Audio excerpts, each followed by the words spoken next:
और अब खबर ये है, पाकिस्तान और भारत के दरमियान कैदियों की फहरिस्तों का तबादला। फहरिस्त तबादले का माहिदा 2008 में हुआ। माहिदे के तहत दोनों ममालिक को हर साल यकम जनवरी और यकम जुलाई को दूसरे की तहवील में लिए गए कैदियों की फहरिस्त का तबादला करना होता है।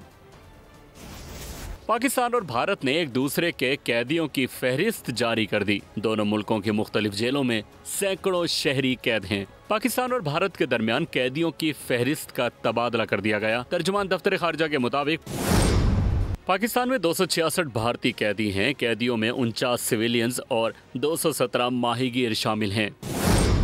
भारतीय जेलों में कुल 462 पाकिस्तानी कैद हैं, जिनमें 381 शहरी और 81 माहीगीर हैं। पाकिस्तान ने भारत में सजा पूरी करने वाले 52 शहरी और 56 माहीगीर पाकिस्तानी कैदियों को रिहा करके वतन भेजने का मुतालिबा किया।